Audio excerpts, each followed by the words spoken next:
Welcome back into another edition of Quarantine Conversations with the CDGA. And joining us today is a very special guest, Mark Rolfing, commentator on Golf Channel and NBC Sports, a DeKalb native, but obviously, as you can tell based on the background, a very far way from DeKalb right now. Mark, checking in with us from Hawaii. Mark, thank you very much for taking the time on what looks like another gorgeous day out in Hawaii to chat with us. Yeah, it's a beautiful day in paradise, and hello everybody in Chicago. I miss you guys desperately, and can't wait to get back this summer there. Yeah, absolutely. So, as we mentioned, you grew up in DeKalb, and we'll touch more on that in a second, but you've really lived in Hawaii for much of your adult life now. Obviously, there are a multitude of answers to this question, I'm sure, but what is it about living there that has made it home for you these last few decades? Actually, Casey, I've lived pretty much in the same place here for almost 40 years now, that the porch of which I'm sitting on right now. All the things that have happened to me in my career, pretty much are due to golf, and golf kind of led the way in all of it. The television part of my career happened after I got to Hawaii, so there's no way you would ever live on a tiny island, the most remote island chain in the world, and work on the mainland and around the world broadcasting golf like I do. But I fell in love with Hawaii so much that you're never going to get me out of here. And as a matter of fact, I've been doing some Golf Channel work from this very seat over the last week or so. They better not get used to me doing that, because I could do it almost permanently now.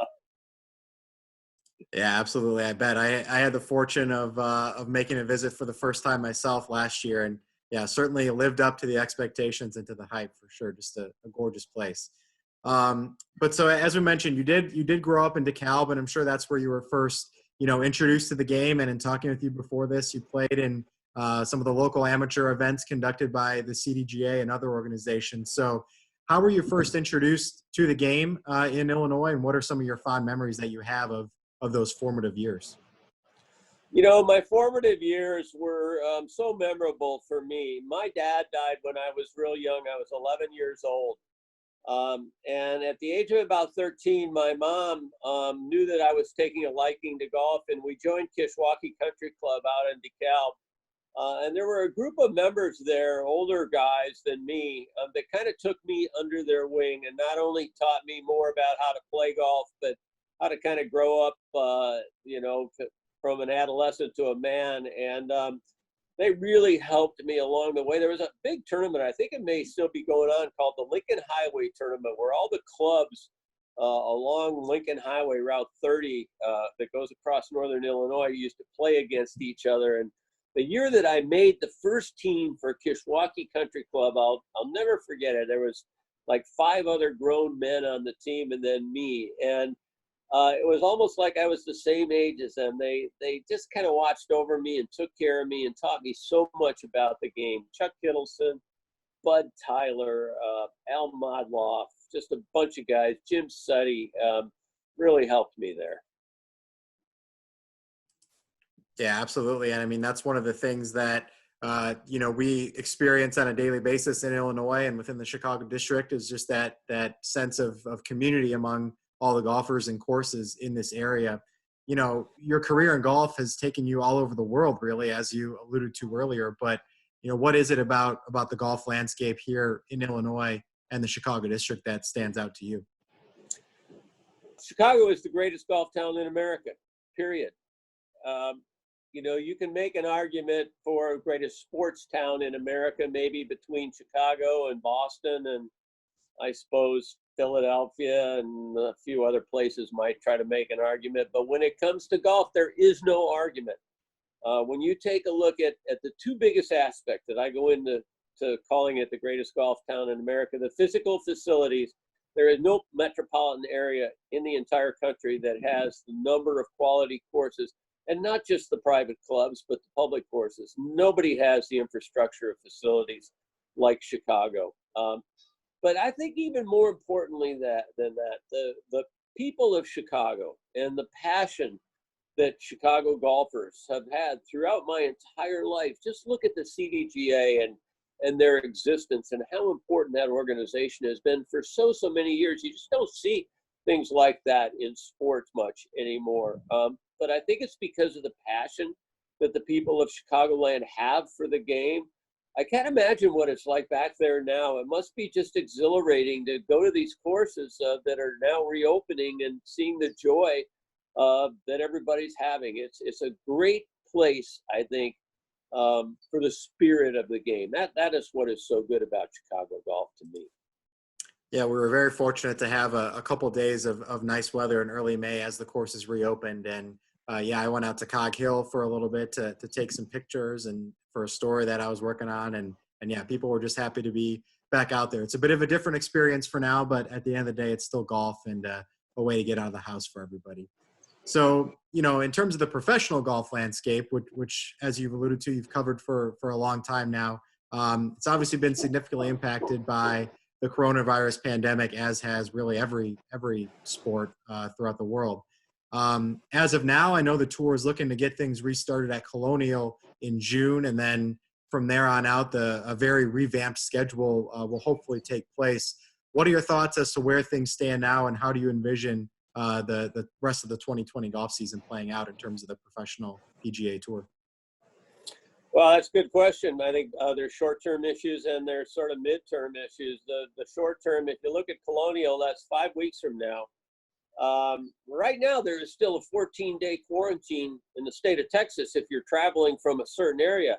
I do not see a scenario where you could limit who gets to actually play in that tournament based on where they're flying from. If you eliminated the players from California coming to Texas or eliminated the players coming from New York, you wouldn't have a level playing field. And I don't think they would start with that going on.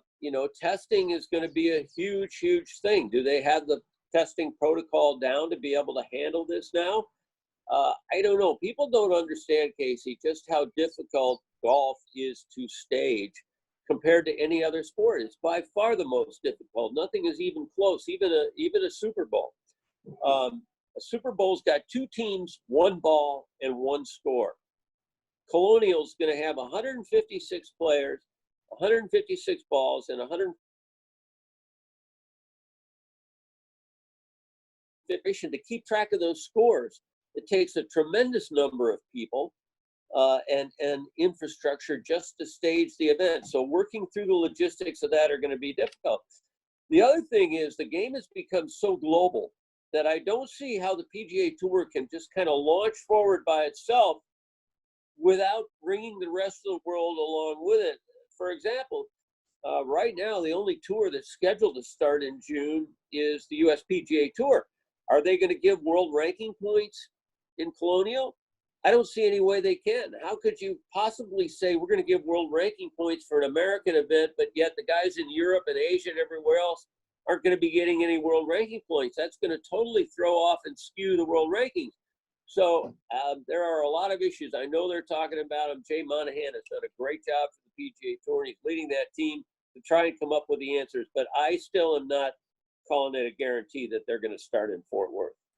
Yeah, it'll be interesting to see how it shakes out. And as you mentioned, even if it does get going in June or maybe even later, I think it's going to be a very different experience than both probably the players and the viewers are even used to compared to usual tournament setting that we've seen in the past. This is obviously a unique circumstance that you're covering, and a unique story that you're telling in terms of how the tour is reacting to all of this. But as you reflect back upon the course of your broadcasting career as it relates to on the golf course and some of the best moments that you've seen or the best stories that you've told, what's maybe a standout memory or two that you have over the course of your career covering professional golf that you've seen up close and personal?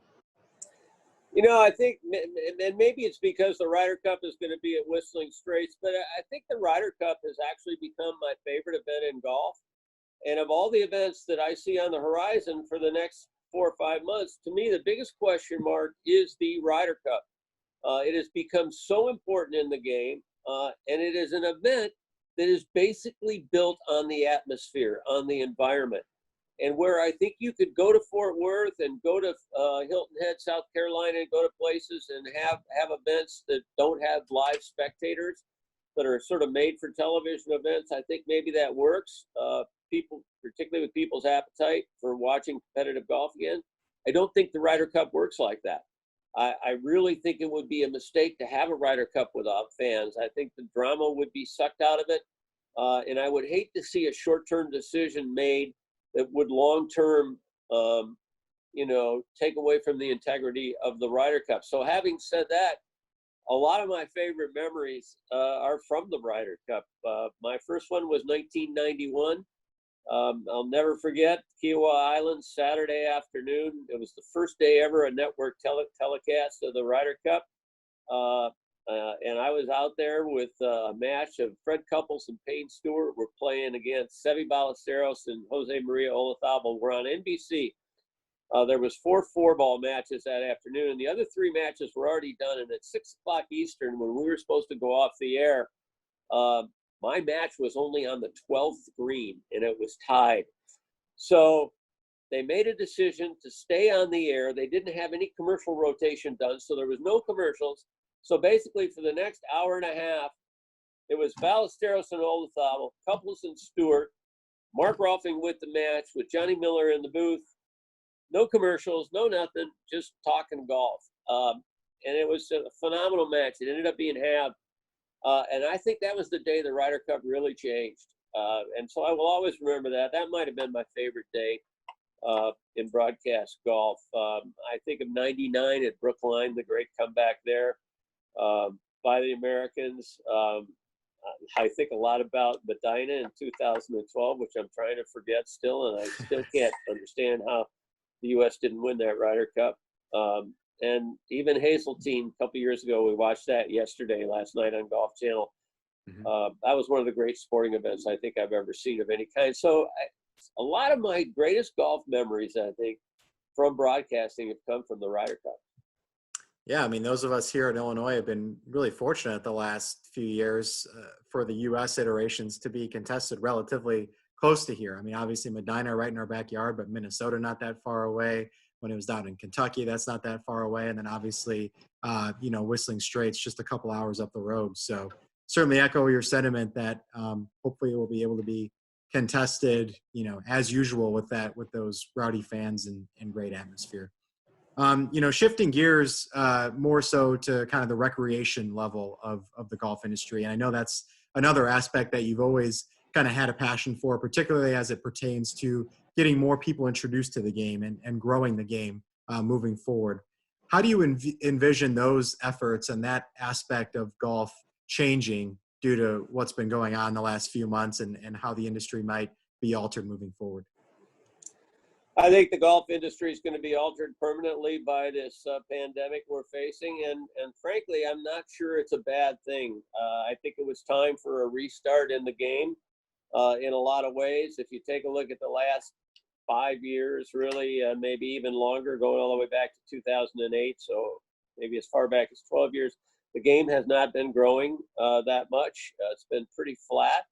And there's really 3 main issues, I think, Casey, that have caused our game, to not grow the way maybe some other sports have grown. And the 3 biggest issues are the game is inherently too difficult, particularly for beginning golfers, where we're trying to introduce new golfers to the game. It's just too hard for beginners.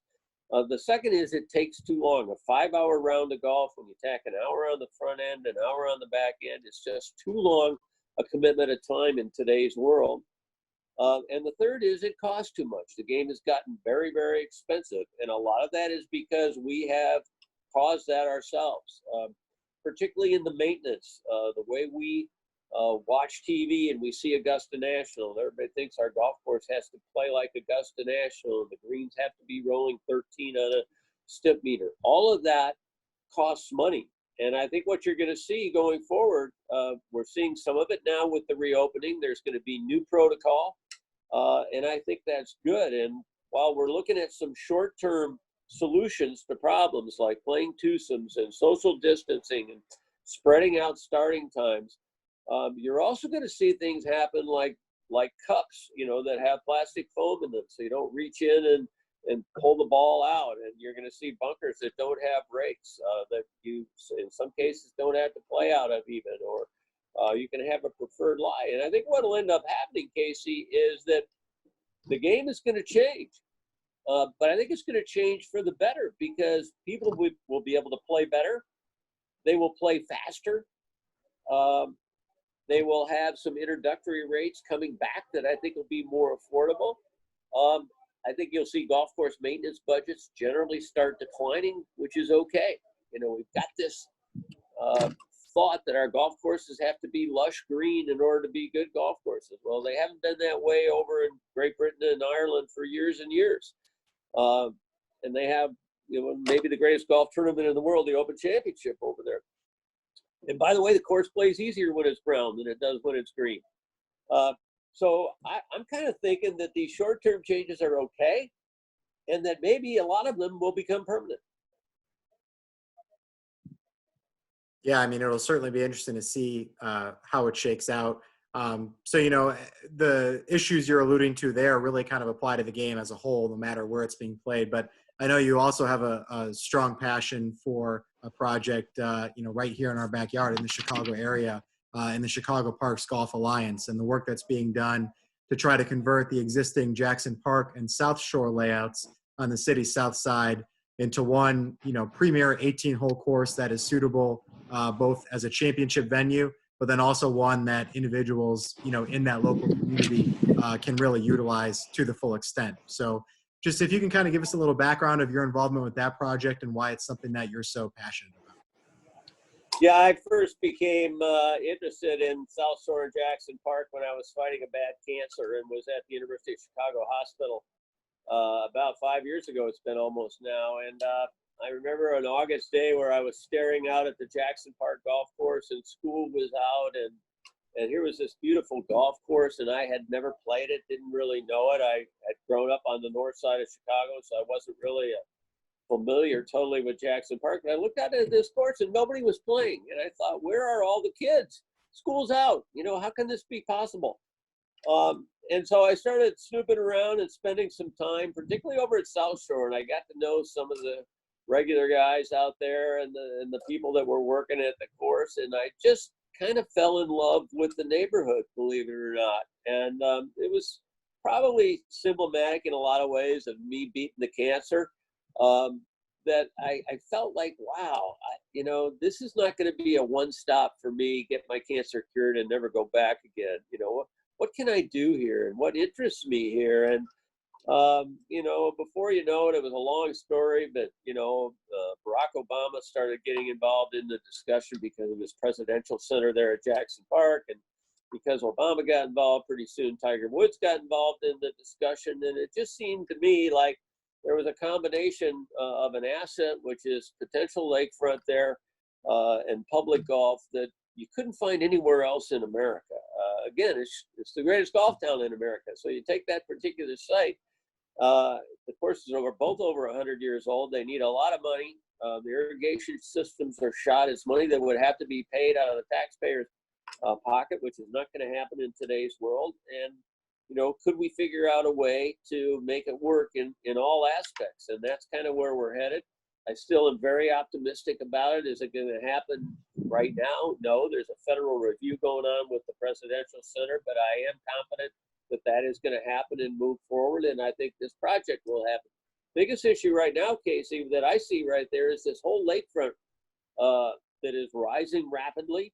You know, is that something that we're going to really have to think through how we deal with? And it's going to be more important to figure out whether you can have golf holes right along the lake there, or whether you need to figure out how to start protecting the neighborhoods that are not that far from the lake.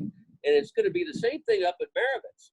That's close enough to the lake that with the rising lake levels, that's going to have to be dealt with too. So there's still a lot of work and analysis to be done, but I'm pretty optimistic about it. Mm-hmm. And you mentioned Tiger Woods' involvement. It's his design firm, TGR Design, that's been selected to map the conceptual layout at this point. Tiger's spoken publicly on the project a couple times, most recently, I think, when he was in town for the BMW Championship last August. How would you summarize his involvement at this point in this whole effort? It's pretty amazing, actually. There's been times over the last few years where I thought he was going to disappear and say, you know what, too complicated, Chicago politics, whatever it all is. I kept expecting to get a call from him and say, you know what, I just I don't have the time or the energy for it. And frankly, he's got more time and energy for it, maybe than even me. Of course, I'm quite a bit older than him, but he has an unbelievable passion. And he truly believes, Casey, that Chicago is the only place in America where you could do this. He loves Chicago. He loves Chicago as a golf town, but he is mesmerized with the site. He thinks the site is phenomenal. He loves the South Shore Cultural Center as an aspect of it.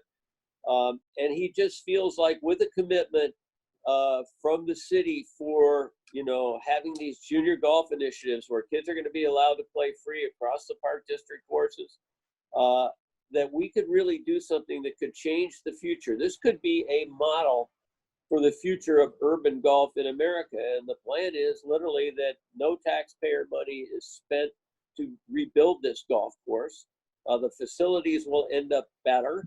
And it's all going to be money that's donated. It's almost like the same model as was used for Maggie Daley Park. It's like building a park. It's not an investment by the private money. It's a donation for the betterment of the community. And because of that, he is tremendously motivated. Every single time I see him, that's all he talks about is Chicago. And he wants to make sure that we're doing everything we can to push forward. So he is all in on this thing.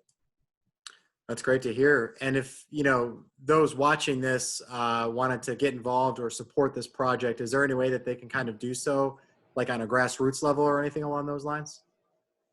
Yeah, they sure can. Actually, the Chicago Parks Golf Alliance has a website. You can go on that, Chicago Parks Golf Alliance, and see how you can get involved. The Jackson Park Golf Association is actually running a lot of programs this summer, along with the First Tee of Greater Chicago.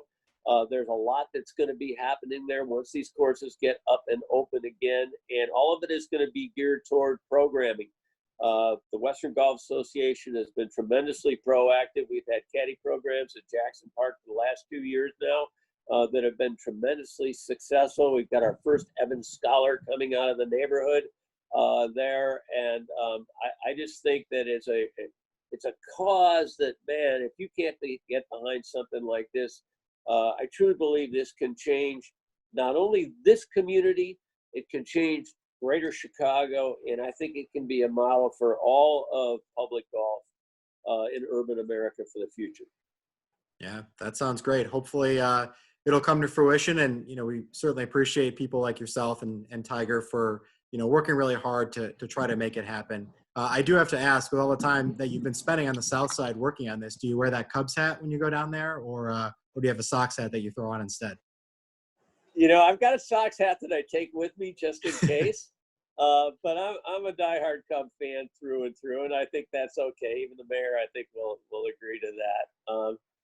I feel like I deserve it. I went through 50 years of losing 100 games a year, it seemed like. Yeah. So I ought to be able to take some joy in what the Cubs are doing now. But I also think the Sox are going to have a great season once this season gets going. I think it will. I think there'll be some baseball played later this summer. I just think it's great for Chicago. So, Chicago sports have been part of my sort of DNA forever and ever. I'm a gigantic Bulls fan. I love the Blackhawks run there. A Bear fan forever. I don't like the Sox as much as the Cubs, but I root for the Sox. And again, it's the greatest golf town in America. So I just can't wait to get back, and it's going to be soon. Yeah, I think that's something, no matter what your rooting preferences are, inside of Chicago, outside of Chicago, we just want, everything to everybody to keep health first and foremost, but then also get some of these sporting events back going again, as it's certainly a large part of everybody's lives and everybody's summers and everything along those lines. So, Mark, we really appreciate you taking the time to chat with us today. And again, for all the work you've done, for the sport of golf as a whole, but particularly here back in Illinois, kind of where your roots are. And, I suppose there are worse places to be quarantined for now than on your patio right there. So keep enjoying that. And, hopefully we'll be able to see you out on a golf course covering events sooner rather than later.